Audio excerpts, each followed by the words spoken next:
Hi everyone. Today we are going to discuss the International Functional Business Strategy. So what is business strategy? Business strategy refers to the general direction in which a firm plans to move to attain its goals. The particular plan of action അല്ലെങ്കിൽ particular business objective achieve ചെയ്യാൻ വേണ്ടി നമ്മൾ prepare ചെയ്യുന്ന ഒരു plan of actionനെയാണ് business strategy എന്ന് പറയുന്നത്. And what is this actually? This strategy means it's a unified, comprehensive, and integrated plan designed to ensure that the basic objective of the enterprises are achieved. So, basic objective achieve ചെയ്യാൻ വേണ്ടി നമ്മൾ prepare ചെയ്യുന്ന ഒരു unified, comprehensive, and integrated plan. Then corporate strategy. The corporate strategy ആണ് higher top level business strategy. So, ഇതിൻ്റെ ഇടയിലാണ് ആദ്യം first of all നമ്മൾ corporate strategy ആണ് ഫിക്സ് ചെയ്യുന്നത്. അതിന് താഴെ അതിനെ സപ്പോർട്ട് ചെയ്തിട്ടാണ് ബിസിനസ് സ്ട്രാറ്റജീസ് എല്ലാം ചെയ്യുന്നത്. So in a three-tier strategy model, corporate strategy comes at the top and are chronologically the first to be organized and implemented.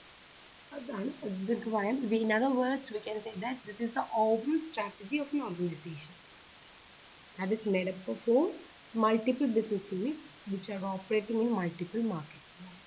And its main features are it spells out the growth objective, the direction, extent, pace, and timing of the firm's growth, long-term in nature, it is action-oriented, it is multi-pronged and integrated, and which means it includes many aspects or elements. വളരെയധികം കൂടുതൽ കാര്യങ്ങൾ directions പല different ഡയറക്ഷനിലേക്ക് move ചെയ്യാനുള്ള പോലെയാണ് നമ്മൾ സംഭവം prepare ചെയ്യുന്നത്. As well as it is integrated. And it is flexible and dynamic. It is formulated at the top management level through middle and lower managers are associated in its formulation and designing substructure. It provides unified criteria for managers in functioning of decision making. Business unit strategy. Business unit strategy means it is concerned with competing successfully in individual markets. ഒരു specific മാർക്കറ്റ്സിൽ succeed ആയിട്ട് മുന്നോട്ട് പോകാൻ നമ്മൾ prepare ചെയ്യുന്ന സ്ട്രാറ്റജിയാണ് business unit prepare ചെയ്യുന്ന സ്ട്രാറ്റജിയാണ് the business unit strategy. Here they include the competitive analysis. അതാണ് നമ്മുടെ സ്റ്റാർട്ടിംഗ് പോയിന്റ് ആയിട്ടിരിക്കുക. As well as they also think about core competencies and how to use it. SWOT analysis, the USP are the major tools to analyze this situation. This is the business unit strategy. Then team strategy. Team strategy identifies how a team will help the organization meet its overall goals and objectives. അതായത് എങ്ങനെ ഒരുമിച്ച് team work എന്ന് നമുക്കറിയാം, together every one achieve more. ടീമിൻ്റെ ഒരു full form ആയിട്ട് പറയുന്നത്. So എങ്ങനെ നമുക്ക് ഓവറോൾ ഒബ്ജക്റ്റീവ് ഈസിയർ ആയിട്ട് അച്ചീവ് ചെയ്യാം എന്ന് പറയുന്നതാണ് the team strategy. Then the functional strategy.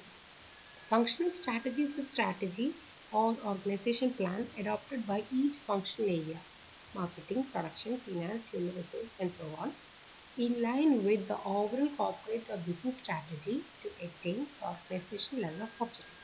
So there are different functions for a company: purchase department, then production department, human resource department, finance department, marketing department, and so on.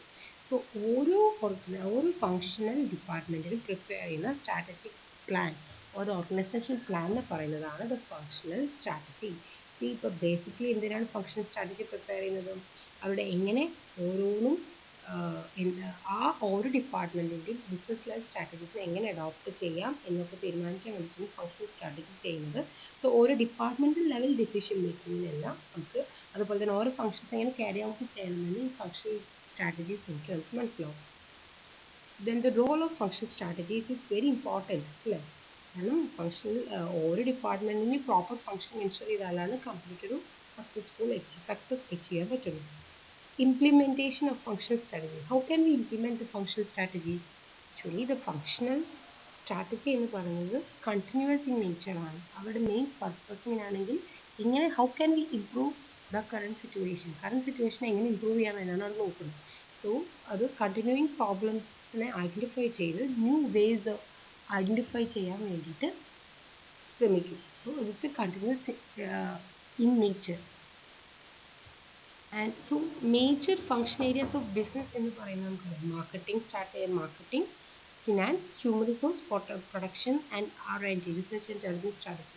So ഈ ഇത്രയാണ് മേജറായിട്ട് വരുന്ന function areas of business. So ഇതിൽ ഓരോന്നും നമുക്കിപ്പോൾ internationally നമ്മൾ expand ചെയ്യുകയാണെങ്കിൽ നമുക്ക് ഓരോന്നും ഓരോ സ്ട്രാറ്റജി ഈ 5 ഡിപ്പാർട്ട്മെൻറ്റ്സ് വളരെ എസെൻഷ്യലാണ്. സോ അങ്ങനെ ഓരോ സ്ട്രാറ്റജിയെ എങ്ങനെയാണ് അവർ ഫിക്സ് ചെയ്യുന്നതെന്നും what are the major strategies belong to each department എന്നാണ് നമ്മൾ പഠിക്കാൻ പോകുന്നത്. International marketing strategy. International marketing means what? Application of marketing principles in more than one country by companies overseas or across the national boundary. ഇത് മറ്റ് കൺട്രികളിലേക്ക് നമ്മൾ marketing ആക്ടിവിറ്റീസിനെ നമ്മുടെ home country അല്ലാതെ അതർ കൺട്രീസിലേക്ക് മാർക്കറ്റിംഗ് ആക്ടിവിറ്റീസിനെ എക്സ്റ്റെൻഡ് ചെയ്യുന്നതിനെയാണ് ഇന്റർനാഷണൽ മാർക്കറ്റിംഗ് സ്ട്രാറ്റജി എന്ന് പറയുന്നത്. We can say that it is based on an extension of companies' local marketing strategy. The companies' local marketing strategy ഒരു എക്സ്റ്റൻഷൻ ആണ് ഇന്റർനാഷണൽ മാർക്കറ്റിംഗ് സ്ട്രാറ്റജി എന്ന് നമുക്ക് പറയാം. അതുപോലെ തന്നെ ഇന്റർനാഷണൽ മാർക്കറ്റിംഗ് സ്ട്രാറ്റജി വഴിയാണ് നമുക്ക് ഇന്റർനാഷണലി കസ്റ്റമേഴ്സിനെ എന്ത് ചെയ്യാൻ പറ്റുന്നു, സാറ്റിസ്ഫൈ ചെയ്യാൻ വേണ്ടി അവർക്ക് എന്താണ് ആ പ്രോഡക്റ്റിന് ആദ്യം മനസ്സിലാക്കി അതിനനുസരിച്ച് സാറ്റിസ്ഫൈ ചെയ്യാൻ വേണ്ടിയാണ് നമ്മൾ ഇന്റർനാഷണൽ മാർക്കറ്റിംഗ് സ്ട്രാറ്റജി പ്രിപ്പയർ ചെയ്യുന്നത്. ഇവിടെ ആദ്യം നമ്മൾ ചെയ്യേണ്ടത് എന്താണ്? ആദ്യം നമ്മൾ customers needs and wants identify ചെയ്യണം first of all. Then we have to take efforts to satisfy their needs and wants in return for a consideration. ഇത് കഴിഞ്ഞ് നമ്മൾ അവർക്ക് അത് സാറ്റിസ്ഫൈ ചെയ്യാനുള്ളത് നമ്മൾ നോക്കണം. For a consideration, for a payment. But while deciding it, we should find the sustainable solutions to the organization. അതായത് sustainable, we have many different alternatives. From the alternatives, we have to choose the sustainable solutions. Important part എന്ന് പറയുന്നത് international marketing സ്ട്രാറ്റജിയിലെ main code എന്ന് പറയുന്നത് marketing mix ആണ്, which includes product, price, place, promotion, people and process etcetera. മാത്രമല്ല we have to conduct the SWOT analysis for the successfully implementation of the international marketing strategy. Marketing strategies പല തരത്തിലുണ്ടെന്ന് പറയും. Number of strategic techniques use ചെയ്യുക. Social marketing, augmented marketing, direct marketing, relationship marketing, synchro marketing, service marketing, differential marketing, ഇതാണ് പല തരത്തിലുള്ള marketing strategies നമുക്കിവിടെ implement ചെയ്യാം. The dimensions of international marketing strategy. So dimensions പറയുന്നത് first of all identifying the target product or service market, assessing the level of investment required, understanding the product lining, positioning, pricing, distribution. These are the major dimensions of it. Then, so one more this the evaluating the assets or capabilities required. ആദ്യം identify ചെയ്യണം ഏതാ market വേണ്ടതെന്ന്, then assess ചെയ്യുന്നു, then understand ചെയ്യണം. After evaluation process of international strategy building എന്ന് പറയുന്നത് there are 4 process. At first we have to establish a competitive strategy mission. എന്താണ് നമ്മുടെ ഒബ്ജക്റ്റീവ് എന്ന് ഫിക്സ് ചെയ്യുന്നു. Then detailed assessment of each strategy, identifying the appropriate marketing strategy, then make a detailed marketing plan. Then analyzing international market strategy. International market strategy analyze ചെയ്യാൻ there are 3 techniques mainly. First one is product life cycle. Product life cycle അനുസരിച്ച് നമുക്ക് international market strategy fix ചെയ്യാം. Which means അതായത് നമുക്കറിയാം പ്രോഡക്റ്റിൻ്റെ introduction stage മുതൽ decline stage വരെ ഉണ്ടെന്ന് പറയാം. അപ്പോൾ ഓരോ പ്രോഡക്റ്റ് ഏത് സ്റ്റേജിലാണ് നിൽക്കുന്നതെന്ന് മനസ്സിലാക്കി അതിനനുസരിച്ചിട്ട് ഇന്റർനാഷണൽ മാർക്കറ്റിംഗ് സ്ട്രാറ്റജി അഡോപ്റ്റ് ചെയ്യാം. The second one is portfolio matrix. നമുക്ക് ബിസിനസ് യൂണിറ്റ്സിന് ഇവാലുവേറ്റ് ചെയ്യാൻ പറ്റും. These are the 4 quadrants of here of portfolio metrics. ഇത് BCG, ബോസ്റ്റൺ കൺസൾട്ടൻസി ഗ്രൂപ്പ് എന്നതിൻ്റെ പോർട്ട്ഫോളിയോ മെട്രിക്സ് ആണ്. സ്റ്റാർസ്, ക്വസ്റ്റ്യൻ മാർക്ക്, ക്യാഷ് കൗ, Stokes നിങ്ങൾക്കറിയാം. അപ്പോൾ ഇവിടെ വെച്ച് നമുക്ക് ഓരോ ബിസിനസ് യൂണിറ്റ്സിനെ ഇതിൽ പൊസിഷൻ ചെയ്ത് മാർക്കറ്റ് ഗ്രോത്ത് റേറ്റും മാർക്കറ്റ് ഷെയറും നമുക്ക് കമ്പയർ ചെയ്യാൻ പറ്റും. Then multi-factor methods. It uses a 4-stage product life cycle concept and stresses that risk increases as product age and market positions spread. ഇവിടെയും പ്രോഡക്റ്റ് ലൈഫ് സൈക്കിൾ ചേഞ്ചസ് ആണ് use ചെയ്യുന്നത്. But ഇവിടെ കൂടുതൽ importance പറയുന്നത് എന്താണ്, പ്രോഡക്റ്റിൻ്റെ ഏജ് കൂടുന്തോറും, അതായത് ഇൻട്രൊഡ്യൂസ് ചെയ്ത് വളരെ നാൾ കഴിയും തോറും 1 year by year അതിൻ്റെ റിസ്ക് കൂടുകയാണ്, മാർക്കറ്റ് പൊസിഷൻ വീക്കൻ ചെയ്യാണ്. ഇങ്ങനെ നമുക്ക് ഇന്റർനാഷണൽ ബിസിനസ് സ്ട്രാറ്റജി മാർക്കറ്റിംഗ് സ്ട്രാറ്റജിനെ അനലൈസ് ചെയ്യാം. The types of international marketing strategy. Mainly we have 2 types, creative marketing strategy and as well as the generic marketing strategy. Creative marketing strategy ആണെങ്കിൽ we have to consider the following: the challenging status quo, looking for new horizon, play on vulnerable competitors എന്ന് consider ചെയ്യണം, changing the rules of the game, boost customer value. See, in case of generic marketing strategy എന്ന് പറഞ്ഞാൽ general വേയിൽ നമ്മൾ problem position ചെയ്യുന്നതിനെയാണ് general marketing strategy use ചെയ്യുക എന്ന് പറയുന്നത്. ഈ ജനറൽ മാർക്കറ്റിംഗ് സ്ട്രാറ്റജി ആണ് യൂസ് ചെയ്യുന്നതെങ്കിൽ നമ്മൾ കൺസിഡർ ചെയ്യേണ്ടത് എന്താണെന്ന് വെച്ചാൽ marketing objectives, strategic focus, market targeting, quality, price positioning എല്ലാം നമ്മൾ കൺസിഡർ ചെയ്യണം. അതിൻ്റെ ബേസിസിൽ ചില കമ്പനി ഈ ഓരോ സെഗ്മെൻറ്റ് വൈസ് അവർ ഒരു സ്ട്രാറ്റജീസ് ഫിക്സ് ചെയ്യും. First one aggressors, which means അവർ അഗ്രസീവ് സെയിൽസ് ഗ്രോത്തിനെ എക്സ്പെക്ട് ചെയ്യുന്നവരായിരിക്കും, അതിനെ പ്ലാൻ ചെയ്യുന്നവരായിരിക്കും. പ്രീമിയം പൊസിഷൻ സെഗ്മെൻറ്റ്, ഏറ്റവും പ്രീമിയം ലെവൽ ഓഫ് കസ്റ്റമേഴ്സിൽ പോയിന്റ് ഔട്ട് ചെയ്തിട്ടുള്ളവരായിരിക്കും. സ്റ്റക്ക് ഇൻ ദ മിഡിൽ ആണ്, അതായത് ഇൻ്റർമീഡിയറ്റ് ഗ്രൂപ്പ്. അതായത് ഉദ്ദേശിക്കുന്നത് എന്താണെങ്കിൽ അവർക്കൊരു യുണീക്കായിട്ട് ഒന്നും കസ്റ്റമേഴ്സിനെ കൺവിൻസ് ചെയ്യിക്കാൻ പറ്റുന്ന ഫീച്ചേഴ്സ് ഒന്നും ഉണ്ടാവില്ല. കസ്റ്റമറെ കൺവിൻസ് ചെയ്യാൻ യുണീക്ക് ആയിട്ടുള്ള ഫീച്ചേഴ്സ് ഒന്നും അവരുടെ കയ്യിൽ ഉണ്ടായിരിക്കില്ല. സോ പ്രൈസസും ഹൈ ആയിരിക്കും ആൻഡ് അവർ കുറച്ച് കോമ്പറ്റ് ചെയ്യാൻ ഡിഫിക്കൽട്ടായിട്ട് തോന്നുന്ന ഗ്രൂപ്പായിരിക്കും. Then high value segments, defenders, ഇങ്ങനെ ഓരോ സെഗ്മെൻറ്റിലായിട്ട് ഡിഫറെൻറ്റ് സ്ട്രാറ്റജീസ് കമ്പനീസ് ഫോളോ ചെയ്യും. ബേസിക്കലി ഈ 2 ടൈപ്സ് ഇൻ്റർനാഷണൽ മാർക്കറ്റിംഗ് സ്ട്രാറ്റജീസ് എന്നാണ് പറയുന്നത്. Then contents of international marketing strategy mainly എന്തൊക്കെ കൺസിഡർ ചെയ്യണം? റീജിയൻ എന്ന് മാത്രമല്ല, ന്യൂ കൺട്രിയിൽ നമ്മൾ മാർക്കറ്റ് ചെയ്യുന്നു എന്ന് മാത്രമല്ല, brand name, identical packaging, similar products, standardised advertising messages, pricing, coordinated price launches, harmonious sales campaign, ഇത്രയും നമ്മൾ കൺസിഡർ ചെയ്യണം ഒരു മാർക്കറ്റിംഗ് സ്ട്രാറ്റജി പ്ലാൻ ചെയ്യുമ്പോൾ. കാരണം മാർക്കറ്റിംഗായി ബന്ധപ്പെട്ട product related brand name, packing, അത് നമുക്ക് സിമിലർ പ്രോഡക്റ്റ്സ് മാർക്കറ്റിലുണ്ടോ, അഡ്വർടൈസിങ് മെസ്സേജസ് എങ്ങനെയാണ്, പ്രൈസിങ് എങ്ങനെയാണ്, ഇതെല്ലാം കൺസിഡർ ചെയ്യണം. ദെൻ ചാലഞ്ചസ് നിങ്ങൾക്ക് അറിയുന്നത് തന്നെയാണ്. Challenges of international marketing strategy എന്ന് പറയുന്നത് എന്താ? ടാരിഫ് ബാരിയേഴ്സ് ഒന്ന്, administrative policies both in guest and host countries, administrative പോളിസിയുടെ ബുദ്ധിമുട്ട്, diversity in culture, political instability, place constraints, exchange rate fluctuations, ethics and norms challenges, terrorism, racism, etc. അതുപോലെ തന്നെ other natural calamities, problems etcetera. ഇതൊക്കെ നമ്മൾ മുൻപ് discuss ചെയ്തിട്ടുള്ളത് തന്നെയാണ്. Awesome international marketing strategies. The first one is one size fits all, add local flavor. The basic product same ആയിരിക്കും. Then അതിനെ നമ്മൾ ആ റീജിയണൽ പ്രിഫറൻസസ് അനുസരിച്ച് ചേഞ്ചസ് കൊണ്ടുവരുന്നതിനെയാണ് അത് പറയുന്നത്. പിന്നെ അണ്ടർസ്റ്റാൻഡ് ദ കൾച്ചറൽ പ്രിഫറൻസസ്. ഒരു നാട്ടിലെയും കൾച്ചറൽ പ്രിഫറൻസസ് എന്താണെന്ന് മനസ്സിലാക്കി അവരുടെ കൾച്ചറൽ ഡിഫറൻസ് എന്താണെന്ന് നോക്കിയിട്ട് വേണം അതനുസരിച്ച് പ്രോഡക്റ്റിനെ ഡിസൈൻ ചെയ്യുന്നത്. Tie up a local partner who understand local market. Sometimes നമുക്ക് ഈ മീഡിയ ക്യാമ്പയിൻ വഴിയൊന്നും നമുക്ക് നമ്മുടെ മാർക്കറ്റിംഗ് ഗോൾ അച്ചീവ് ചെയ്യാൻ പറ്റില്ല. അപ്പോൾ അതിന് ഏറ്റവും ബെറ്റർ ഇതെന്ന് പറഞ്ഞാൽ നമ്മൾ ആ ലോക്കൽ മാർക്കറ്റിനെ കൂടി കൂടുതൽ നമ്മൾ മനസ്സിലാക്കണം.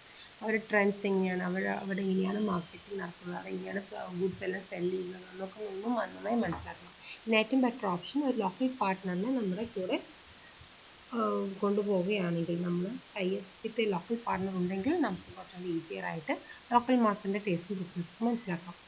Then production marketing logistics, which means ഈ ചില സ്ഥലങ്ങളിൽ ചില കൺട്രീസ് നമുക്കറിയാം പ്രൊഡ്യൂസ് ചെയ്യാൻ മാനുഫാക്ചറിങ് കോസ്റ്റ് ചീപ്പറായിരിക്കും. സോ അങ്ങനെയുള്ള സ്ഥലങ്ങളിൽ നമ്മൾ പ്രൊഡക്ഷൻ പോയിൻറ്റ്സ് ഫിക്സ് ചെയ്ത് മാനുഫാക്ചറിങ് യൂണിറ്റ്സ് സെറ്റപ്പ് ചെയ്ത് അവിടെ നിന്ന് പ്രൊഡ്യൂസ് ചെയ്ത് നമുക്ക് മറ്റ് രാജ്യങ്ങളിലേക്ക് അത് എന്ത് ചെയ്യാൻ സെല് ചെയ്യാൻ പറ്റും. അതാണ് ഉദ്ദേശിക്കുന്നത്. Plan the global campaign. നോക്കുന്നത് പറയുന്നത് സോഷ്യൽ മീഡിയ ക്യാമ്പയിൻ, അഡ്വർടൈസിങ്, അങ്ങനെയുള്ള എങ്ങനെ നമുക്ക് ഒരു ഗ്ലോബലി അത് ചെയ്യാം, ഒരു അഡ്വർടൈസിങ് കൊടുത്ത് എങ്ങനെ അതിനെ എംപവർ ചെയ്യാം എന്നുള്ള കാര്യങ്ങളാണ് പറയുന്നത്. Utilise the power of social media.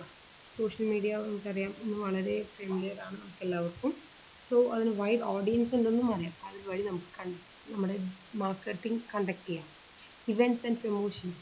ബ്രാൻഡ്സിനെ promote ചെയ്യുന്ന ഇവൻറ്റ്സ് കണ്ടക്ട് ചെയ്യുക. സ്പോർട്സ് ഇവൻറ്റ്സ് അല്ലെങ്കിൽ എൻ്റർടൈൻമെൻറ്റ് ഇവൻറ്റ്സും കണ്ടക്ട് ചെയ്യുക. Pricing and packaging. ഇത് വളരെ കെയർഫുള്ളായി ഹാൻഡിൽ ചെയ്യേണ്ടതാണ് പ്രൈസിങ് ഏരിയ. സോ ആ ഓരോ ചില രാജ്യങ്ങളിൽ ഇങ്ങനെയായിരിക്കും. ലോ ഡെവലപ്ഡ് നേഷൻസ് ആണെങ്കിൽ അവിടെ അത്രയും ബൾക്കിൽ നമ്മൾ ഗുഡ്സ് സെല് ചെയ്യാൻ നമുക്ക് പറ്റണമെന്നില്ല. സോ അപ്പോൾ അതിന് നമുക്ക് സ്മോളർ പാക്ക് ആക്കി അതിങ്ങനെ ഓരോ റീജിയൻ വൈസ് നമ്മൾ പ്രൈസ് ചെയ്യാൻ ശ്രദ്ധിക്കാം.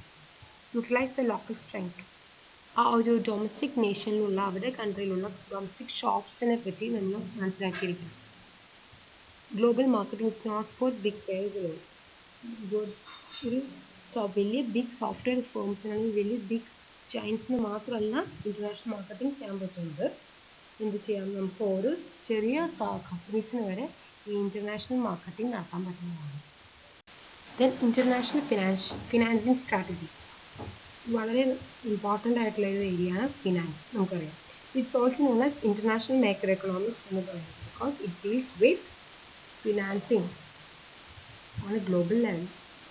സോ അത് വളരെ കെയർഫുള്ളായി നമ്മൾ ഹാൻഡിൽ ചെയ്യേണ്ടതാണ്. ഇത് ബേസിക് ഒബ്ജക്റ്റീവ് എന്ന് പറയുന്നത് to minimise the expected after tax financial കോസ്റ്റിൽ കുറയ്ക്കുക, to arrange financing option that reduces the riskiness of operating cash flows as well as to achieve appropriate international capital structure. These are the major objectives of international financing strategy. And financing strategy എന്ത് പറഞ്ഞാൽ എന്തായിരിക്കും? Basically financial strategy എന്ന് പറഞ്ഞാൽ നമ്മുടെ organisation goal കിട്ടാൻ വേണ്ടി, നമ്മൾ ആ ടാർഗറ്റ് അച്ചീവ് ചെയ്യാൻ വേണ്ടി നമുക്ക് കോസ്റ്റുകൾ വരും. സോ എങ്ങനെ അതിനെ ഫിനാൻസ് ചെയ്യണം, എങ്ങനെ ഓപ്പറേഷൻസിനൊക്കെ ഫിനാൻസ് ചെയ്യണം എന്ന് പറയുന്ന ഒരു ഓർഗനൈസേഷൻ പ്ലാനെയാണ് ഫിനാൻസിങ് സ്ട്രാറ്റജി എന്ന് പറയുന്നത്. It sets out how the organization plans to finance its overall operations to meet its objectives now and in the future. So a financing strategy summarizes targets and actions to be taken over a 3 to 5 year period to achieve targets. ഇത് എന്താ പറയുന്നതെന്ന് വെച്ചാൽ somewhat long period ആയിരിക്കും ഈ financing strategy നമ്മൾ set ചെയ്യുന്നത്. Then structure of international financing strategy. First നമ്മൾ നോക്കേണ്ടത് വേർ ആർ വി നൗ. ആദ്യം നോക്കുക നമ്മൾ എവിടെയാണ് നമ്മൾ നിൽക്കുന്നത്, നമ്മുടെ ഓർഗനൈസേഷൻ ഫേസ് ചെയ്യുന്ന മെയിൻ ത്രെറ്റ്സ് എന്തൊക്കെയാണ്, നമുക്ക് എന്തൊക്കെ ഓപ്പർച്യൂണിറ്റീസ് ഉണ്ട്, നമ്മൾ എന്തൊക്കെ റിസോഴ്സസ് നമ്മളുണ്ട്, നമ്മൾ സ്ട്രെങ്ത്തും വീക്ക്നെസ്സിനെയൊക്കെ മനസ്സിലാക്കിയാണ് ആദ്യം ചെയ്യുന്നത്. സെക്കൻഡ് വൺ പറയുന്നത് where would we like to be, നമുക്ക് എന്തായി തീരണം എന്നാണ് നമ്മൾ നെക്സ്റ്റ് ഡിസൈഡ് ചെയ്യുന്നത്. Which means our key targets എന്താണെന്നാണ് നമ്മളിവിടെ ഡിസൈഡ് ചെയ്യുന്നത്. ഇത് നമ്മൾ ഫിക്സ് ചെയ്യുമ്പോൾ മിനിമം 3 കാര്യങ്ങൾ കൺസിഡർ ചെയ്യണം. ഒന്ന്, ദ ഡിസൈർഡ് ഫണ്ടിങ് മിക്സ്. ഇതൊക്കെ ഏതൊക്കെ ഫണ്ട്സിൽ നിന്ന് നമ്മൾ അറേഞ്ച് ചെയ്യണം, ഡിസൈർഡ് അതാണ് funding mix. Donor dependency. So നമ്മൾ എത്രത്തോളം ഈ ഡൊണേഷൻസ് അല്ലെങ്കിൽ മറ്റ് ഇതുകളെ നമുക്ക് ഓർഗനൈസേഷൻസിനെ ഡിപ്പെൻഡ് ചെയ്യാം. Then level of general reserve. So general റിസർവിൻ്റെ പർപ്പസ് നമുക്കറിയാം. പലപ്പോഴും നമുക്ക് എന്തെങ്കിലും ഇഷ്യൂ വരുമ്പോൾ അല്ലെങ്കിൽ ഫണ്ടിങ് പ്രോബ്ലം വരുമ്പോൾ നമ്മൾ കൂടുതൽ ഡിപ്പെൻഡ് ചെയ്യുന്നതായിരിക്കും ജനറൽ റിസർവ്സിലെല്ലാം. സോ എത്ര നാൾ നമുക്ക് ഫണ്ടിങ് ഇല്ലാതെ, വേറെ എക്സ്റ്റേണൽ ഫണ്ടിങ് ഇല്ലാതെ ഈ നമുക്ക് കണ്ടിന്യൂ ചെയ്യാൻ പറ്റുമെന്ന് നോക്കുന്നതിനാണ് ലെവൽ ഓഫ് ജനറൽ റിസർവ് എന്ന് പറയുന്നത്. ഇതാണ് രണ്ടാമത്തത്, where would we like to be. And the third one, how do we get there, നമുക്ക് എങ്ങനെ അവിടെ എത്താം. ദ തേർഡ് തിങ് നമ്മൾ പറഞ്ഞു, എങ്ങനെ നമുക്ക് ടാർഗറ്റ് അച്ചീവ് ചെയ്യും. സോ അതിൽ നമുക്ക് കൺസിഡർ ചെയ്യുന്നത് how to increase the mix, funding mix and the level of unrestricted funds. Then how to finance core projects, how to build up reserve and how to replace and maintain fixed assets, how to apply funds to achieve maximum growth. ഈ രീതിയിൽ നമുക്ക് നോക്കാം എങ്ങനെ target achieve ചെയ്യണമെങ്കിൽ നമ്മൾ ഇതൊക്കെ consider ചെയ്യണം. For example, actions to increase the percentage of unrestricted income might include, എങ്ങനെ നമുക്ക് അൺറിസ്ട്രിക്റ്റഡ് ഫണ്ട് ഇൻക്രീസ് ചെയ്യാം, അതിനുള്ള ചാൻസസ് വേ എന്ന് പറയുന്നത് ഒന്ന്, increasing or introducing fees for users of services to recover some or all of the cost of providing the service. Fees increase ചെയ്യാം. So നമുക്ക് cost വേഗം മീറ്റ് ചെയ്യാം. Introducing income generating activities, making use of under utilised resources, so fully utilise ചെയ്യാം. Increasing the priority given to fundraising for unrestricted funds. ഇതൊക്കെ വഴി നമുക്ക് fund raise ചെയ്യാൻ പറ്റും. Then key policies. ഇവിടെ പറയുന്നത് ഒരു ഫിനാൻസ് സ്ട്രാറ്റജി നമ്മൾ ഫിക്സ് ചെയ്യുമ്പോൾ അതിൽ നമ്മൾ കെയർ ചെയ്യേണ്ട പോളിസീസ് എന്തൊക്കെയാണ്. First one, reserve policy, core cost policy, pricing and cost recovery policy and ethical policy. These are the 4 types of policies. The first one പറയുന്നത് reserves policy. അതായത് എന്താണ്, എത്രയാണ് നമുക്ക് റിസർവ് വേണ്ടത്, എത്ര സർപ്ലസ് നമ്മൾ കരുതി വെക്കണം എന്നാണ് ഇവിടെ പറയുന്നത്. Then core cost policy. ഈ ബേസിക് കോർ കോസ്റ്റ് നമുക്ക് കവർ ചെയ്യാൻ എന്തൊക്കെ പ്രോഗ്രാംസ് നമുക്ക് കണ്ടക്ട് ചെയ്യാം അതാണ് ഇവിടെ പറയുന്നത്. pricing and cost recovery policy. Pricing related and ethical policy. So ethics determine ചെയ്യുന്നതാണ് ethical policy. So the key policies include reserve policy, cost, core cost policy, pricing and cost recovery policy, and ethical policy. And due to the advent of technology, international financial strategy വളരെയധികം മാറ്റങ്ങൾ കൊണ്ടുവരാൻ സാധിച്ചു. So നമുക്കറിയാം കൂടുതൽ mobile payment, Google പേ, പേ time, അങ്ങനെ പലതരത്തിലുള്ള global financing methods നമുക്ക് ഇപ്പോൾ അവൈലബിൾ ആയത് ഈ ടെക്നോളജി കാരണമാണ്. സോ ഇമ്പാക്ട് ഓഫ് ടെക്നോളജിയാണ് നമ്മൾ ആദ്യം പഠിക്കുന്നത്. Centralisation of information, more efficient decision making, mobility, effective data communication, increased productivity, etc. That is the basis.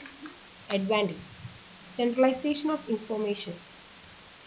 Information databases ഒക്കെ നമുക്ക് സെൻട്രലൈസ് ചെയ്യാൻ പറ്റും, ഇൻറ്റിഗ്രേറ്റ് ചെയ്യാൻ പറ്റും.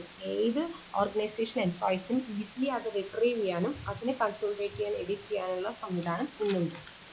ദെൻ ഡിസിഷൻ മേക്കിംഗ് ഹെൽപ്ഫുൾ ആണ്. മൊബിലിറ്റി, നമുക്ക് ഫിനാൻഷ്യൽ ഇൻഫർമേഷൻസ് എല്ലാം SMS വഴി, ഇമെയിൽ വഴിയെല്ലാം ലഭിക്കുന്നുണ്ട്. Mobility, effective data communication helpful ആണ്. And all these increases the productivity. അതായത് പ്രൊഡക്ടിവിറ്റി കൂടിക്കഴിഞ്ഞാൽ ഓട്ടോമാറ്റിക്കലി കമ്പനി പ്രോഫിറ്റ്സും ഇൻക്രീസ് ആവും. The 2030 Agenda for Sustainable Development എന്ത് ഇൻക്ലൂഡ് ചെയ്തതെന്ന് വെച്ചാൽ transforming the society and its pattern of production as well as consumption. So financing also must be sustainable ആയിരിക്കണം പറയുന്നത്. Government, international financial institutions, private financial markets should direct adequate flow of resources into sustainable investment. This transformation requires changes in the mindset of all concerned. So transformation കൊണ്ട് financing സെക്ടറിലും ഒരു sustainable development കൊണ്ടുവരിക എന്ന ഉദ്ദേശത്തോടു കൂടിയാണ് 2030 agenda UN agenda set ചെയ്തിരിക്കുന്നത്. This is all about our international financing strategy.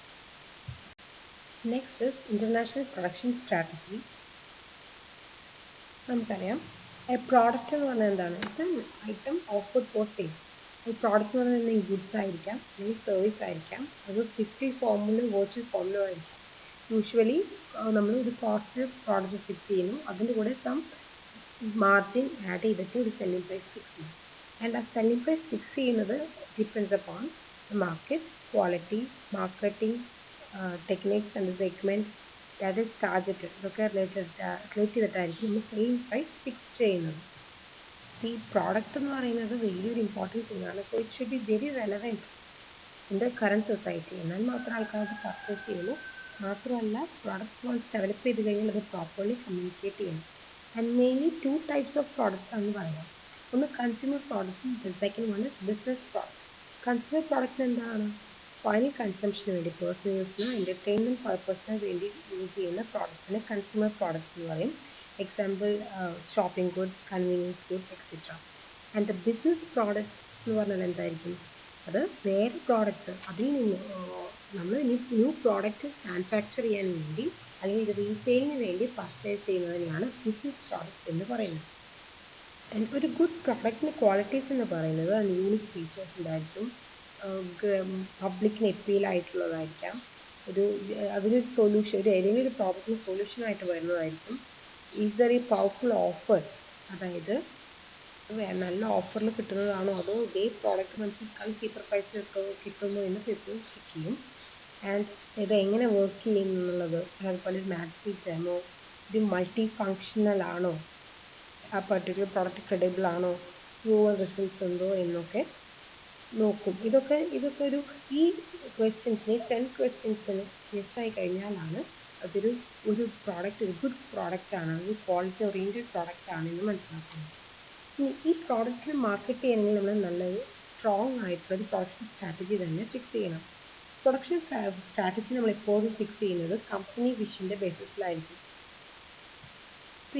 ഈ company vision എന്ന് പറയുന്നത് എന്താണെന്ന് വെച്ചാൽ ഈ കമ്പനി കൊണ്ട് എന്താണ് ഈ ലോകത്തിന് ഉപകാരം, അല്ലെങ്കിൽ എത്രത്തോളം ലോകത്തിന് ഇമ്പാക്റ്റ് ചെയ്യും എന്ന് കാണിക്കുന്നതാണ് കമ്പനി വിഷൻ. ഇത് പ്രൊഡക്ഷൻ സ്ട്രാറ്റജി എന്താ പറയുന്നത്? ഈ പെർട്ടിക്കുലർ വിഷനും ബിസിനസ് ഗോൾസൊക്കെ എങ്ങനെ ഈ പ്രോഡക്റ്റ് വെച്ച് എങ്ങനെ നമുക്കത് അച്ചീവ് ചെയ്യാം എന്നാണ് ഈ പ്രൊഡക്ഷൻ സ്ട്രാറ്റജി കാണിച്ചു തരുന്നത്. The production strategy describes our target market and our method for achieving the business goals. പിന്നെ അടുത്തതുപോലെ നമ്മൾ പരിചയപ്പെടാനുള്ള ഒരു ടേമാണ് ദ പ്രൊഡക്ഷൻ റോഡ് മാപ്പ്. ഇതിൽ പറയുന്നത് എന്താണെങ്കിൽ നമ്മുടെ വിഷൻ ഫുൾഫിൽ ചെയ്യാൻ വേണ്ടി നമ്മൾ ഏത് പ്രോഡക്റ്റ്സും ഏതൊക്കെ ഫീച്ചേഴ്സും ബിൽഡപ്പ് ചെയ്യണം ഈ വിഷൻ നമുക്ക് ഫുൾഫിൽ ചെയ്യാൻ വേണ്ടി എന്നുള്ളതാണ് ഈ പ്രൊഡക്ഷൻ റോഡ് മാപ്പിനോട് ഉദ്ദേശിക്കുന്നത്.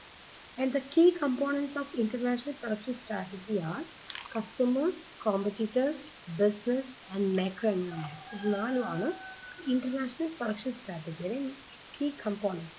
ആദ്യത്തെയാണ് കസ്റ്റമേഴ്സ്, നമുക്കറിയാം. ദെൻ കോമ്പറ്റീറ്റേഴ്സ്, അതായത് നമ്മുടെ പ്രോഡക്റ്റ്സ് എങ്ങനെ നമ്മൾ പൊസിഷൻ ചെയ്യണം. മറ്റേ പ്രോഡക്റ്റ് മാർക്കറ്റിൽ ഒരു പ്രോഡക്റ്റിന് തന്നെ പല ബ്രാൻഡ്സ് അവൈലബിൾ ആയിരിക്കും. ഇതിൻ്റെ ഇടയിൽ നമ്മൾ കോമ്പീറ്റ് ചെയ്യാൻ പോകുമ്പോൾ നമ്മുടെ പ്രോഡക്റ്റ് എങ്ങനെ പൊസിഷൻ ചെയ്യണം എന്നാണ് നമ്മൾ നോക്കുന്നത്. ഈ പ്രോഡക്റ്റ് നമ്മുടെ കോമ്പറ്റീറ്റേഴ്സിനെ വെച്ചിട്ടാണ്. Then business. The production strategy describes how the product will make money and achieve business goals. എങ്ങനെ ബിസിനസ് ഗോൾസ് അച്ചീവ് ചെയ്യാം, എങ്ങനെ ഈ പ്രോഡക്റ്റിനെ കൊണ്ട് നമുക്ക് മണി മേക്ക് ചെയ്യാം എന്ന് പറയുന്നു. Then macro environment. Macro environment consists of economic, technological, political, demographic, as well as cultural environment that may affect our market and our products over long and short periods. നിങ്ങൾക്ക് അറിയുന്നതാണ്. ആൻഡ് നെക്സ്റ്റ് നമുക്ക് പഠിക്കുന്നത് strategies in production development ആണ്. ഇതിൽ first പറയും new to world, new പ്രോഡക്റ്റിനെ introduce ചെയ്യുന്നു. New product lines ആണ്. ന്യൂ പ്രോഡക്റ്റ് ലൈൻസ് വഴി എന്താണ് ഉദ്ദേശിക്കുന്നത്? പ്രോഡക്റ്റ് ലൈൻ എന്ന് പറഞ്ഞു കഴിഞ്ഞാൽ ഇപ്പോൾ ഒരു ക്ലോത്തിങ് ടെക്സ്റ്റൈൽ ഒരു പ്രോഡക്റ്റ് ലൈനാണ്. എക്സ്മെൻ അനദർ പ്രോഡക്റ്റ് ലൈനാണ്. സോ അതിനാണ് ന്യൂ. നമ്മളിപ്പോൾ ഓൾറെഡി ക്ലോത്തിങ് ബിസിനസ് ചെയ്യുന്ന ആൾക്കാരാണെങ്കിൽ ഒരു പുതിയ ഒരു ഏരിയയിലേക്ക് നോക്കാം. ഇതിനാണ് ന്യൂ പ്രോഡക്റ്റ് ലൈൻ എന്ന് പറയുന്നത്. Then product line extension. Already നമ്മളിപ്പോൾ ക്ലോത്തിങ് ആണ് വിചാരിച്ചിട്ടുള്ളതെങ്കിൽ അതിൽ തന്നെ കൂടുതൽ പ്രോഡക്റ്റ്സിൽ നമ്മൾ ഇൻക്ലൂഡ് ചെയ്യാം. So that will be the product line extension. And improvement or revision of existing products, repositioning of existing products at new market. ഇങ്ങനെയൊക്കെയാണ്. These are the strategies. ഒരു പുതിയ പ്രൊഡക്ഷൻ ഡെവലപ്പ് ചെയ്യുമ്പോൾ യൂസ് ചെയ്യുന്ന സ്ട്രാറ്റജീസ് ആണെങ്കിൽ പുതിയ product കൊണ്ടുവരാം. ഈ new product line extension so on. See, then the stages of international production development. The first one is idea creation. അതിൽ തന്നെ നമ്മൾ ഐഡിയ ജനറേറ്റ് ചെയ്യണം. എന്താണ് ചെയ്യാൻ ഉദ്ദേശിക്കുന്നത് നമ്മൾ പല ഡിഫറെൻറ്റ് ഓൾട്ടർനേറ്റീവ് ലിസ്റ്റ് ഔട്ട് ചെയ്യണം. അതിനാണ് ഐഡിയ ക്രിയേഷൻ എന്ന് ഉദ്ദേശിക്കുന്നത്. Then screening and evaluation. നമുക്ക് ഡിഫറെൻറ്റ് ഓൾട്ടർനേറ്റീവ്സ് ഉണ്ടായിരിക്കും, പലതരം ഐഡിയാസും കാര്യങ്ങളെല്ലാം ഉണ്ടായിരിക്കും. ഇതിൽ നിന്ന് നമുക്ക് ഏറ്റവും സൂട്ടബിൾ ആയിട്ടുള്ള ഐഡിയനെ ചൂസ് ചെയ്യാനാണ് ആവശ്യം. സോ അതിന് നമ്മൾ എന്ത് ചെയ്യണം? സ്ക്രീൻ ചെയ്യണം, ഇവാലുവേറ്റ് ചെയ്യണം. അതിനുശേഷമാണ് ഡെവലപ്പ് ചെയ്യുക, പ്രോഡക്റ്റ് ഡെവലപ്പ് ചെയ്യുക. ടെസ്റ്റ് മാർക്കറ്റിംഗ് എന്ന് പറഞ്ഞാൽ ഒരു പെർട്ടിക്കുലർ ചെറിയൊരു ഏരിയയിൽ നമ്മൾ ആദ്യം പൈലറ്റ് സ്റ്റഡി നടത്താം. Then commercialisation. ലാർജ് മാർക്കറ്റിൽ നമ്മളിത് ഈ പുതിയ പ്രോഡക്റ്റിനെ ഇൻട്രൊഡ്യൂസ് ചെയ്യാം. So the stages of international production development involves idea creation, screening and evaluation, development, test marketing and commercialisation. Components of international production strategy എന്ന് പറയുന്നത് first one is the product extension. അതായത് home മാർക്കറ്റിൽ produce ചെയ്യുന്ന same product without any modification other കൺട്രീസിലേക്കും നമ്മൾ successfully market ചെയ്യുക. അതിനാണ് product extension എന്നുകൊണ്ട് ഉദ്ദേശിക്കുന്നത്. Then product adaptation. അതായത് ഓരോ കൺട്രിയുടെയും ടേസ്റ്റ് ആൻഡ് പ്രിഫറൻസസ് അനുസരിച്ച് ഇങ്ങനെ മാർക്കറ്റിംഗ് അവിടുത്തെ രീതികളനുസരിച്ച് ലോക്കൽ മാർക്കറ്റിംഗ് രീതികളനുസരിച്ച് നമ്മൾ മാർക്കറ്റിംഗ് സ്ട്രാറ്റജീസിനെ ഫോർമുലേറ്റ് ചെയ്യുന്നു. And third one is product development. അതായത് പല ഗ്ലോബൽ മാർക്കറ്റിലും നമുക്ക് പുതിയ എൻറ്റയർലി ന്യൂ പ്രോഡക്റ്റ്സ് ഇൻട്രൊഡ്യൂസ് ചെയ്യാം. So these are the major components of international production strategy. ഒന്നുകിൽ നമുക്ക് പ്രോഡക്റ്റ് എക്സ്റ്റൻഷൻ നടത്താം, അല്ലെങ്കിൽ product adaptation and product development. Then we are going to learn about the branding strategy. Brands are very vital for any product because brand ഒരു good brands ആണെങ്കിൽ പ്രോഡക്ട്സിൻ്റെ സെയിൽസിന് അത്രയും easier ആണ്. കാരണം അത് തന്നെ കമ്മ്യൂണിക്കേറ്റ് ചെയ്യും ആ പ്രോഡക്റ്റ് ക്വാളിറ്റിയും കാര്യങ്ങളെല്ലാം. So strategic issues in branding are എന്ന് പറയുന്നത് the difference between manufacturer brands and the private label brands. That is vital.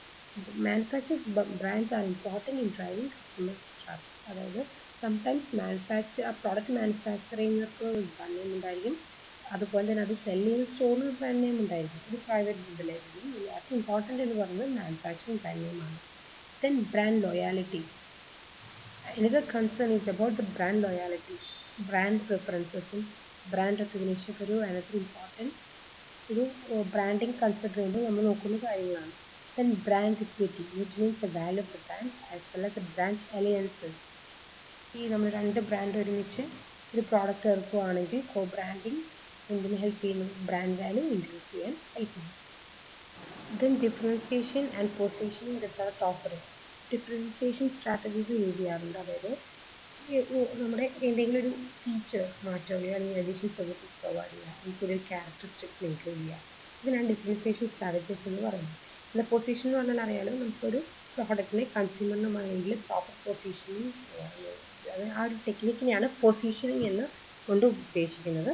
So ആ ഒരു കറണ്ട് പൊസിഷനെ സ്ട്രെങ്തൻ ചെയ്യുക അല്ലെങ്കിൽ റീപൊസിഷൻ ചെയ്യുക എന്നൊക്കെയാണ് ഇത് നമ്മൾ യൂസ് ചെയ്യുന്ന സ്ട്രാറ്റജി. ഇനി നമുക്ക് നോക്കേണ്ടത് പ്രോഡക്റ്റ് ലൈഫ് സൈക്കിൾ റിലേറ്റ് ചെയ്തിട്ടുള്ള ഇൻ്റർനാഷണൽ പ്രൊഡക്ഷൻ സ്ട്രാറ്റജി കൺസിഡറേഷൻസ് ആണ്.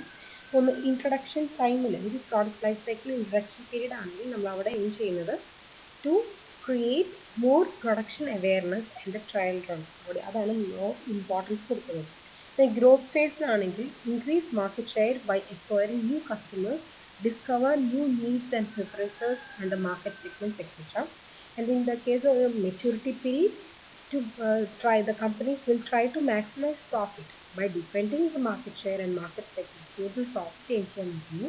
In the decline time എന്ത് ചെയ്യും? മാർക്കറ്റിംഗ് എഫേർട്സ് റെഡ്യൂസ് ചെയ്യും and normally the expenses ഒക്കെ റെഡ്യൂസ് ചെയ്യാൻ നോക്കും. Then major location strategies for global production എന്ന് പറയുന്നത് സെൻട്രലൈസ്ഡ് ഗ്ലോബൽ പ്രൊഡക്ഷൻ ആക്കാം. അതായത് എല്ലാം കൂടി ഒരു നേഷനിൽ പ്രൊഡ്യൂസ് ചെയ്ത് ബാക്കി എല്ലാ കൺട്രീസിലേക്ക് അത് എക്സ്പോർട്ട് ചെയ്യുന്നു. സെക്കൻഡ് വൺ റീജിയണൽ പ്രൊഡക്ഷൻ ആയിരിക്കും. അപ്പോൾ ഒരു എക്കണോമിക്സ് ഓഫ് സ്കെയിൽ യൂട്ടിലൈസ് ചെയ്യാൻ വേണ്ടി ഏരിയ വൈസ് നമ്മൾ പ്രൊഡക്ഷൻ നടത്തുന്നു. റീജിയണൽ സ്പെഷ്യലൈസേഷൻ ആയിരിക്കാം. അതായത് ഓരോ റീജിയൻ ഓരോ പ്രോഡക്റ്റിൽ സ്പെഷ്യലൈസ് ചെയ്യുന്ന രീതിയിലായിരിക്കാം. Vertical national integration. ഈ എക്സാമ്പിൾ പറയുകയാണെങ്കിൽ ഒരു സ്ഥലത്ത് നിന്ന് റോ മെറ്റീരിയൽസ് കളക്ട് ചെയ്യുക, അതിൽ നിന്ന് ആ റോ മെറ്റീരിയൽസിന് വേറൊരു സ്ഥലത്ത് വെച്ച് അസംബിൾ ചെയ്യുന്നു. അങ്ങനെ പല രീതിയിലും അത് ഓരോ പ്രൊഡക്ഷൻ സ്റ്റേജിലും ഓരോ സ്റ്റേജിലും ഏറ്റവും നമുക്ക് എക്കണോമിക്സ് ഓഫ് സ്കെയിൽ എൻജോയ് ചെയ്യാൻ വേണ്ടിയിട്ടാണ് ഇങ്ങനെ ചെയ്യുന്നത്. അതിന് പറയുന്നത് വെർട്ടിക്കൽ ട്രാൻസ്നാഷണൽ ഇൻറ്റിഗ്രേഷൻ. പിന്നെ പറയുന്നത് shaping the future of international production strategy. നമുക്കറിയാം ടെക്നോളജി ചേഞ്ചസ്, ടെക്നോളജിയിൽ വളരെയധികം ഡെവലപ്മെൻറ്റ്സ് എല്ലാം നടന്നുകൊണ്ടിരിക്കുന്ന സമയമാണ്, നടന്നു കഴിഞ്ഞു.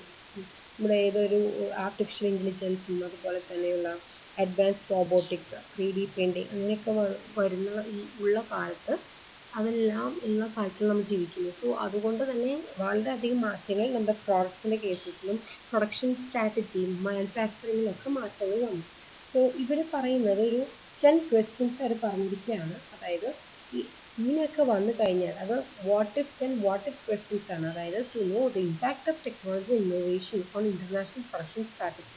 ഇൻ ഫ്യൂച്ചറിൽ ടെക്നോളജിക്കൊക്കെ എത്രത്തോളം അല്ലെങ്കിൽ ടെക്നോളജി ഇന്നോവേഷൻ എത്രത്തോളം റിലേറ്റ് ചെയ്തിട്ടിരിക്കുന്നു എന്ന് പറയുന്നത്. അതായത് പറയാണ് ഈ ഫ്യൂച്ചറിൽ സ്ട്രാറ്റജി ഒന്നും ചെറുതായേക്കാം, അല്ലെങ്കിൽ കൂടുതൽ ബെറ്റർ ഓപ്പറേറ്റർ എന്ന് പറയുന്ന ടെക്നോളജി ഓഗ്മെൻറ്റഡ് ഓപ്പറേറ്റർ ആയിരിക്കാം, അല്ലെങ്കിൽ നമുക്ക് സെയിം കോസ്റ്റിലും ക്വാളിറ്റിയിലും ലോകത്തിൽ എവിടെ നിന്ന് പ്രൊഡ്യൂസ് ചെയ്യാൻ പറ്റുമെങ്കിലോ, അതുപോലെ തന്നെ എന്താണ് ടെക്നോളജീസ് വളരെ അധികം ഇപ്പോൾ അത്രയും ടെക്നോളജി ജൈൻറ്റുകളും അത് വലിയ പ്രൊഡ്യൂസേഴ്സ് മാത്രമായിരിക്കും ഒരു പക്ഷേ ടെക്നോളജി യൂസ് ചെയ്യുന്നത്. ബട്ട് നമുക്കത് പെട്ടെന്ന് സ്പ്രെഡ് ചെയ്യാൻ പറ്റുന്ന തരത്തിലാണെങ്കിലും അല്ലെങ്കിൽ പറ്റിയില്ലെങ്കിലും, അതുപോലെ തന്നെ ഇപ്പോൾ പറയുന്നു മെയിൻലി നമ്മൾ ഈ പ്രോഡക്റ്റ് ഡെലിവറിങ് ഒക്കെ നടത്തുന്നത് പ്രോഡക്റ്റ് ചെയ്യുന്ന ടെക്നിക്കിനെ കോൺട്രാക്ട് മാനുഫാക്ചറിങ് ആണെന്ന് പറയാം. അതായത് ഒരു one country arranges for another country in a different nation to manufacture products. So ആ രീതിയിലാണ് ഗ്ലോബൽ പ്രൊഡക്ഷൻ നടക്കുന്നത്.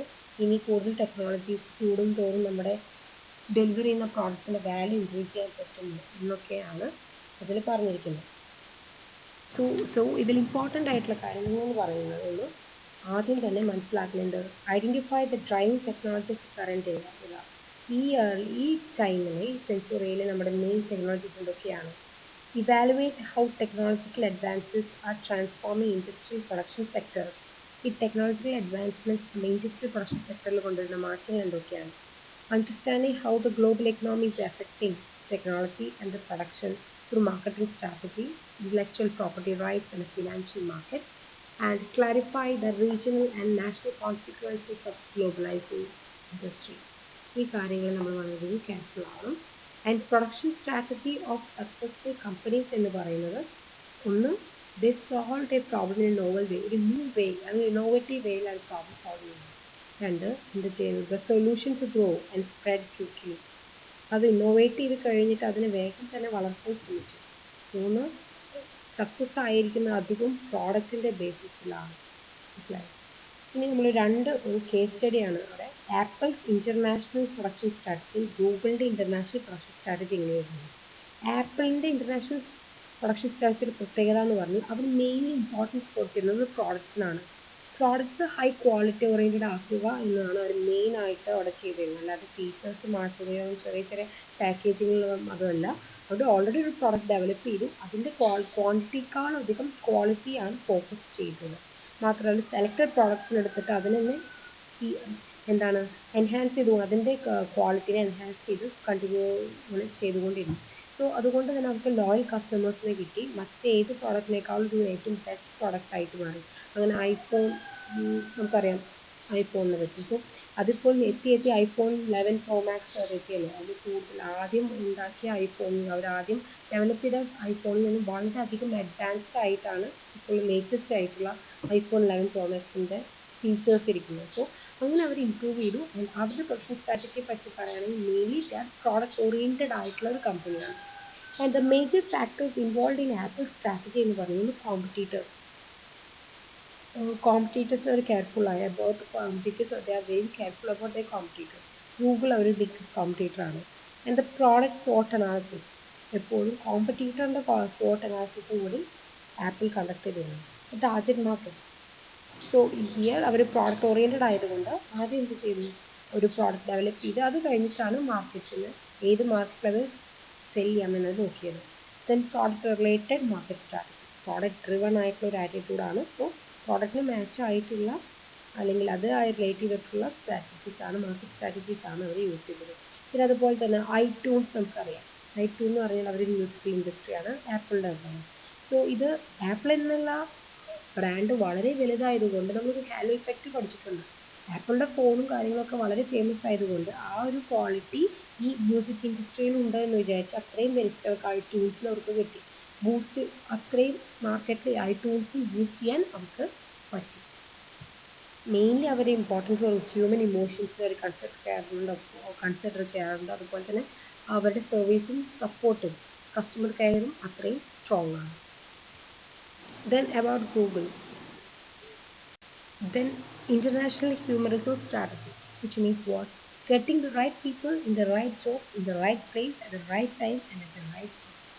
ഇതാണ് ഹ്യൂമൻ റിസോഴ്സ് സ്ട്രാറ്റജി എന്നുകൊണ്ട് ഉദ്ദേശിക്കുന്നത്. കൃത്യമായ ആൾക്കാരെ ജോലി സ്ഥലത്ത് കൃത്യസമയത്ത് കൃത്യ കോസ്റ്റിനെ നമുക്ക് എത്തിക്കാൻ പറ്റുന്നതാണ് efficient human resource strategy എന്ന് പറയുന്നത്. So nowadays the focus on HRM is the strategic utilization of employees and the measurable impact of employees program or business, and this can be done by aligning employees with the goals of the department and the overall organization goal. Organisation ഗോളും മറ്റ് departments ഗോളും നമ്മുടെ human റിസോഴ്സസിനും എല്ലാം ചെയ്തുകൊണ്ടാണ് നമുക്ക് achieve ചെയ്യാൻ പറ്റുന്നത്. അതുപോലെ തന്നെ അവരുടെ ഒബ്ജക്റ്റീവ്, ഈ ഹ്യൂമൻ റിസോഴ്സ് മാനേജ്മെൻറ്റ് അങ്ങനെ ഡിപ്പാർട്ട്മെൻറ്റിൻ്റെ objective should be aligned with the mission, vision, values and goals of the organisation align ചെയ്തിട്ടുണ്ടായിരിക്കണം. ഒരു സ്ട്രാറ്റജിക് HR ഡിപ്പാർട്ട്മെൻറ്റിൻ്റെ പ്രത്യേകത എന്താണെന്ന് വെച്ചാൽ അവർ ഒരു ഡിപ്പാർട്ട്മെൻ്റ് ആണെങ്കിലും ആ ഒരു ഓർഗനൈസേഷൻ്റെ ഗോൾ അച്ചീവ് ചെയ്യാൻ വേണ്ടി ആ ഓർഗനൈസേഷന് കീഴിൽ വരുന്ന എല്ലാ ഡിപ്പാർട്ട്മെൻറ്റൽ എംപ്ലോയീസിനെയും ഒരുമിപ്പിച്ച് യൂണിഫൈഡ് ആക്കി പ്രവർത്തിക്കണം. അപ്പോൾ അതിന് വേണ്ടിയിട്ടുള്ള ഒരു പ്ലാൻഡ് ആയിട്ട് ഒരു കാര്യങ്ങൾ മൂവ് ചെയ്യേണ്ടത് ഈ സ്ട്രാറ്റജിക് HR ഡിപ്പാർട്ട്മെൻറ്റിൻ്റെ ഉത്തരവാദിത്തമാണ്. So they can use the wide variety of HR stakeholders to create a stronger organization. Then next we are going to learn about the steps in international human resource strategy. അതായത് international HR strategy implement ചെയ്യുമ്പോൾ നമ്മൾ take care ചെയ്യേണ്ട steps ആണ്. The first one is break all the local national draft rules. അതായത് favouritism അവസാനിപ്പിക്കുക. Sometimes നമ്മുടെ Nationals ആയിട്ടുള്ള മാനേജേഴ്സിനോട് favouritism കാണിക്കാറുണ്ട്.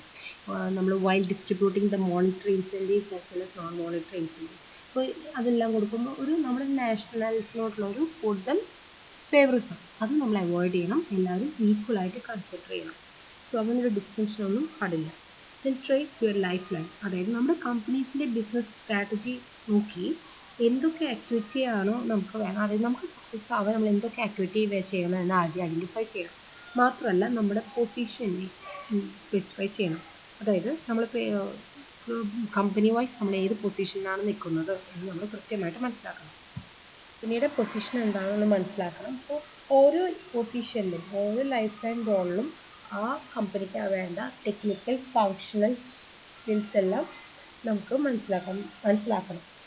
Then build a global database, അതായത് നമ്മൾക്ക് ആവശ്യമുള്ള ടാലൻസ്, നമുക്ക് ആവശ്യമുള്ള കാൻഡിഡേറ്റ്സ് ആരൊക്കെയാണ്, എങ്ങനെയൊക്കെയാണ്, എവിടെ നിന്നാണ് അവർ കിട്ടുക എന്ന് മനസ്സിലാക്കും. അതുപോലെ തന്നെ ഹൈലി പൊട്ടൻഷ്യൽ ആയിട്ടുള്ളവരെ നമ്മൾ എങ്ങനെ ഒരു ഡെവലപ്മെൻറ്റ് ലിസ്റ്റിലേക്ക് മാറ്റണം. അതായത് അവരെ ഒരു പ്രൊമോഷൻ കൊടുക്കുന്ന രീതിയിലോ അല്ലെങ്കിൽ അവരെ ഒന്ന് വേറെ ആയിട്ട് കൺസിഡർ ചെയ്യും. കൺസ്ട്രക്ട് എ മൊബിലിറ്റി പിരമിഡ്, അതായത് നമ്മുടെ മാനേജേഴ്സിനെ ഇവാലുവേറ്റ് ചെയ്യണം ഇതിൻ്റെ ബേസിൽ. അതായത് അവരുടെ എബിലിറ്റിയും എക്സ്പീരിയൻസും നോക്കി അവർ മറ്റ് രാജ്യങ്ങളിലേക്കോ അല്ലെങ്കിൽ പുതിയ ലൊക്കേഷനിലേക്ക് മൂവ് ചെയ്യാൻ അത് വില്ലിങ് ആണോ എന്ന് നോക്കാം. അതിലൊരു 4 കാറ്റഗറി കാര്യങ്ങൾ പറയുന്നത്. ഒന്ന് ഗ്ലോപാക്സ് എന്ന് പറഞ്ഞാൽ frequently on the move taking short or medium term methods, അതായത് ഒരു ഷോർട്ട് ടേം പീരീഡിലേക്ക് വേണ്ടി വേറെ ന്യൂ ലൊക്കേഷനിൽ മൂവ് ചെയ്യാൻ താല്പര്യപ്പെടുന്നവരാണ് ഗ്ലോപാക്സ് എന്ന് പറയുന്നത്. ദെൻ ഗ്ലോബൽസ് പറഞ്ഞാൽ മീഡിയം ടേം അസൈൻമെൻറ്റ് എടുത്ത് അറൗണ്ട് ദി വേൾഡ് മൂവ് ചെയ്യാൻ താല്പര്യപ്പെടുന്ന ഗ്ലോബൽസും. റീജിയണൽസ് അവരുടെ പ്രത്യേകത എന്തായിരിക്കും? They accept short, medium and long-term assignment with a geographic region or with a regional headquarters. And the rooted local nationals. So എന്താണ്, home ബേസിലായി മാത്രം work ചെയ്യാൻ താല്പര്യം ചെയ്യുന്നവരെയാണ് rooted local Nationals എന്ന് പറയുന്നത്. ഈ ഒരു അടുത്തത് ഐഡൻറ്റിഫൈ ലീഡർഷിപ്പ് ക്യാപിറ്റൽ, ഒരു ഡാറ്റാബേസ് ബിൽഡപ്പ് ചെയ്യണം. അതിലെന്ത് കാണിക്കണം? ഇതിൽ നമ്മുടെ കമ്പനി ജോയിൻ ചെയ്യാൻ താല്പര്യപ്പെടുന്ന ആൾക്കാരെ അവരുടെ CV ഇൻഫോർമേഷനാണ് ഡിസ്ക്രൈബ് ചെയ്തിട്ടുണ്ടായിരിക്കുക. സോ അതിലെന്ത് അവരുടെ മാനേജ്മെൻറ്റ് ടാലൻസും അവരുടെ എബിലിറ്റി അവരുടെ പ്രൊഫൈലെല്ലാം പ്രോപ്പറായിട്ട് ചെയ്യണം.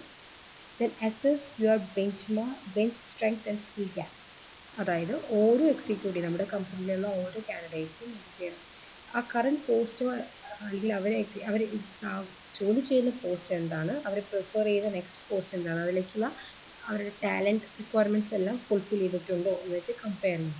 അതായത് റിക്വയർഡ് ആയിട്ടുള്ള ടാലൻസും അവർക്കുള്ള ടാലൻസും തമ്മിൽ കമ്പയർ ചെയ്യണം. ദെൻ റിക്രൂട്ട് റെഗുലർലി ആണ് റിക്രൂട്ട്മെൻറ്റ് നടത്തേണ്ടത്. Advertise your post internally. Institute succession planning, അതായത് സക്സഷൻ പ്ലാനിങ് എന്ന് പറഞ്ഞാൽ ഓൾറെഡി ജോബിലുള്ളവർ എന്ത് ചെയ്യുക, നോമിനേറ്റ് ചെയ്യും. ഒരു അറ്റ്ലീസ്റ്റ് 3 ആളെങ്കിലും 3 കാൻഡിഡേറ്റിനെയും നോമിനേറ്റ് ചെയ്യാം. നമുക്ക് അവർ അത്രയും നന്നായി ചെയ്യും അല്ലെങ്കിൽ അത്രയും പവർഫുൾ ആണെന്ന് തോന്നുന്നവർ നമ്മൾ നോമിനേറ്റ് ചെയ്യും. ചലഞ്ച് ആൻഡ് റീറ്റെയിൻ ടാലൻറ്റ്, അതായത് നമ്മുടെ എംപ്ലോയീസിനെ റീറ്റെയിൻ ചെയ്യണമെങ്കിൽ അവർക്ക് മോണിറ്ററി ഇൻസെൻറ്റീവ്സ് മാത്രം പോരാ, അവർക്ക് നോൺ മോണിറ്ററി ഇൻസെൻറ്റീവ്സ് ആയിട്ടുള്ള പ്രൊമോഷൻ, ജോബ് സാറ്റിസ്ഫാക്ഷൻ എല്ലാം പ്രൊവൈഡ് ചെയ്യണം. Then B open, so be very open with people about the companies assessment of their potential future. So open behaviour, ഒരു കോണ്ടാക്ട് മെയിൻറ്റെയിൻ ചെയ്യാം. പേ people well, അവർക്ക് പ്രോപ്പറായിട്ട് ഇൻസെൻറ്റീവ്സും സാലറീസും payment നടത്താം. Highly potential ആയിട്ടുള്ള candidates ആണെങ്കിൽ അവർക്ക് ഹൈ പേയ്മെൻറ്റ് അല്ലെങ്കിൽ ലാർജ് എമൗണ്ട് ഓഫ് പേയ്മെൻറ്റ് കൊടുക്കണം. അതായത് ആ കപ്പാസിറ്റി അനുസരിച്ച് പേയ്മെൻറ്റ് നടത്തണം എന്നാണ് ഉദ്ദേശിക്കുന്നത്. ടൈംലി പ്രൊമോഷൻ കൊടുക്കണം, അവരുടെ എബിലിറ്റി അനുസരിച്ച് പ്രൊമോഷൻ കൊടുക്കണം in timely manor.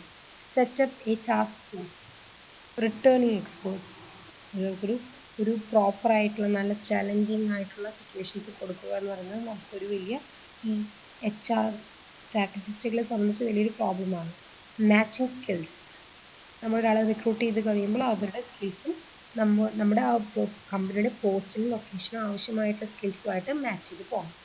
And appoint the candidates, അവിടെ നമ്മൾ എന്ത് ചെയ്യും, send the final candidates to visit the country where the post is filled. International HR സ്ട്രാറ്റജീനെ പറ്റിയാണ് പഠിക്കുന്നത്. സോ ഏത് സ്റ്റേറ്റ്സിലാണ് അല്ലെങ്കിൽ ഏത് കൺട്രിയിലാണ് അവർ അപ്പോയിൻറ്റ് ചെയ്തത് അവിടേക്ക് അവരെ അയക്കണം.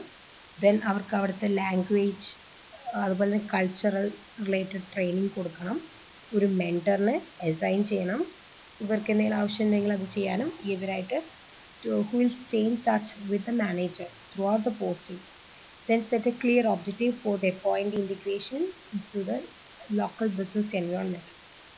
Then discuss next steps before departure and again during the assignment. അവർക്ക് പുതിയ കാര്യങ്ങളൊക്കെ അവർക്ക് അസൈൻ ചെയ്ത് കൊടുക്കണം, ചെയ്യാനുള്ള കാര്യങ്ങളൊക്കെ ഒന്ന് മനസ്സിലാക്കി കൊടുക്കണം. മാത്രമല്ല HR പ്രൊഫഷണൽ എന്ത് ചെയ്യണമെന്നാണ് പറയുന്നത്, they must devote more time, അതായത് ഈ എംപ്ലോയീസ് ആയിട്ടും കസ്റ്റമേഴ്സ് ആയിട്ട് ഇടപഴകി കുറച്ചും കൂടി അധികം സമയം അവർ ടൈം ഡിവോട്ട് ചെയ്യണം. എന്നാൽ മാത്രമാണ് ഹ്യൂമൻ റിസോഴ്സിനെ മാനേജ് ചെയ്യാനുള്ള ക്യാപ്പബിലിറ്റി അവർക്ക് കിട്ടും. സോ ഇൻ ഷോർട്ട് നമുക്ക് പറയാൻ പറ്റും, ഹ്യൂമൻ റിസോഴ്സിനെ പ്രോപ്പറായിട്ട് മാനേജ് ചെയ്യാൻ പറ്റണം. ആ രീതിയിൽ വേണം അപ്പോയിൻമെൻറ്റും കാര്യങ്ങളൊക്കെ നടത്താൻ. സോ അങ്ങനെ ഒരു അത്രയും കേപ്പബിൾ ആയാൽ മാത്രമാണ് നമുക്ക് ഹ്യൂമൻ റിസോഴ്സ് അതായത് ഹ്യൂമൻ ബീങ്സിനെ പ്രോപ്പറായിട്ട് മാനേജ് ചെയ്ത് നമ്മുടെ ഓർഗനൈസേഷൻ ഗോൾ ഒക്കെ ചെയ്യാൻ പറ്റും. മാത്രമല്ല പറയുന്നുണ്ട്, sometimes it will be the most difficult task.